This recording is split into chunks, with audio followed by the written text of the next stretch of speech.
ಕೋಪನ control ಮಾಡ್ಕೊಳ್ಳೋದು ನಮ್ಮ ಕೈಯಲ್ಲೇ ಇದೆ ಅಲ್ವಾ. ನಾವು ಮಾತಾಡೋದ್ರಲ್ಲಿ ಸ್ವಲ್ಪ ಆಚೀಚೆ ಆಗ್ಬೋದು, ಸೊ ಚೂರು ಅಡ್ಜಸ್ಟ್ ಮಾಡ್ಕೊಳ್ಳಿ ಆಯಿತಾ. ಇದೇ ಥರ ಇನ್ನೂ ವೀಡಿಯೋಸ್ ಮಾಡ್ತಾ ಇರ್ತೀನಿ, ನಿಮ್ಮ ಸಪೋರ್ಟ್ ಹೀಗೆ ಇರಲಿ. ನನ್ನ ವೀಡಿಯೋಸ್ ಇಷ್ಟ ಆದರೆ ಶೇರ್, ಸಬ್ಸ್ಕ್ರೈಬ್ ಮಾಡಿ, ಹಾಗೆ ಲೈಕ್ ಮಾಡಿ ಆಯಿತಾ. Thank you, bye. Welcome back to my YouTube channel.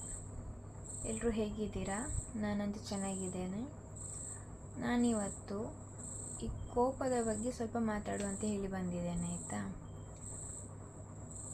ಕೋಪ ಮನುಷ್ಯನ ಜೀವನದಲ್ಲಿ ಎಷ್ಟು ಉಪದ್ರ ಕೊಡ್ತದೆ ಅಂದರೆ ಅದು ಹೇಳಿ ಪ್ರಯೋಜನ ಇಲ್ಲ ಅಷ್ಟು.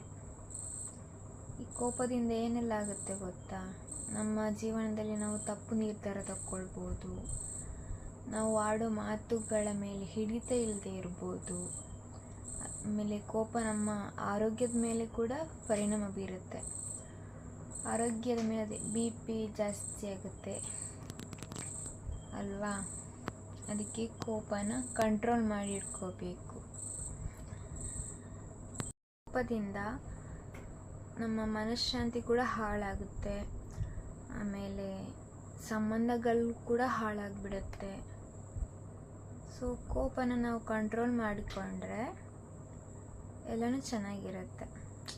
ನಮ್ಮ ಕೋಪ ಬಂದಾಗ ನಾವು ಸೈಲೆಂಟಾಗಿರಬೇಕು, ಆಗ ಬ್ರೀತ್ ಇನ್ ಬ್ರೀತ್ ಔಟ್ ಮಾಡಬೇಕು. ನಿಜ ಅಲ್ವಾ? ಹಾಗೆ ನಮ್ಮ ಕೆಲಸ ಕೂಡ ಹಾಳಾಗಿಬಿಡುತ್ತೆ. ಆಮೇಲೆ ನಾವೇನೇ ಮಾಡಲಿಕ್ಕೆ ಹೋದರೂ ಅದು ಚೆನ್ನಾಗಿರೋದಿಲ್ಲ. ಅದಕ್ಕೋಸ್ಕರ ಕೋಪನ ಕಂಟ್ರೋಲ್ ಮಾಡ್ಕೋಬೇಕು. ನಾವೇನೋ ಕೋಪದಲ್ಲಿ ಮಾತಾಡಿಬಿಡ್ತೀವಿ, ಆಮೇಲೆ ಆ ಥರ ಮಾತಾಡಬಾರ್ದಿತ್ತು ಅಂತ ಹೇಳಿಬಿಟ್ಟು ರಿಗ್ರೆಟ್ ಮಾಡ್ಕೊಳ್ಳೋದು ಬೇಡ ಅಂತ ಹೇಳಿ ಅಷ್ಟೇ. ಕೋಪ ಎಲ್ಲರಿಗೆ ಸಹ ಬರ್ತದೆ, ಬರೋದಿಲ್ಲ ಅಂತ ಹೇಳೋದಿಲ್ಲ. ನಾ ಹೀಗೆ ಮಾಡಬಾರ್ದಿತ್ತು ಅಂತ ಹೇಳಿ ತುಂಬ ಫೀಲ್ ಮಾಡ್ಕೊಳ್ಳುವಾಗ ಎಷ್ಟು ಬೇಜಾರಾಗುತ್ತೆ ಅಲ್ವಾ. ಅದಕ್ಕೆ ಕೋಪ ಬಂದಾಗ ಕಾಮಾಗಿ ಹ್ಯಾಂಡಲ್ ಮಾಡಬೇಕು. ಕೋಪ ಹೋದ್ಮೇಲೆ ಬಂದು ನಾವು ಮಾತಾಡಬೇಕು. ಕೋಪ ಬಂದಾಗ ನೀನು ಗೆಲ್ಲುವುದಿಲ್ಲ, ನಿನ್ನ ಮನಃಶಾಂತಿ ಮತ್ತು ನಿನ್ನ ಸುತ್ತ ಇರುವವರದ್ದು ಕೂಡ ಮನಃಶಾಂತಿ ಹಾಳಾಗಿಬಿಡುತ್ತೆ. ನಿಜ ಅಲ್ವಾ? ಕೋಪನ ಕಂಟ್ರೋಲ್ ಮಾಡ್ಕೊಳ್ಳೋದು ನಮ್ಮ ಕೈಯಲ್ಲೇ ಇದೆ ಅಲ್ವಾ.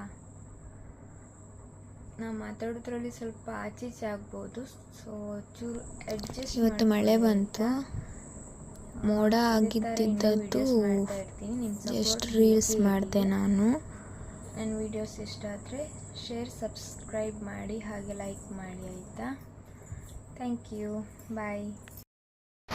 ಗೈಸ್, ಮಳೆ ಬರುವ ಹಾಗೆ ಇದೆ ನೋಡಿ, ಮೋಡ ಎಲ್ಲ, ಆದರೆ ಮಳೆ ಬರುವುದಿಲ್ಲ. ಏಪ್ರಿಲ್ 2 ತನಕ ಮಳೆ ಇದೆ ಅಂತಿದ್ರು.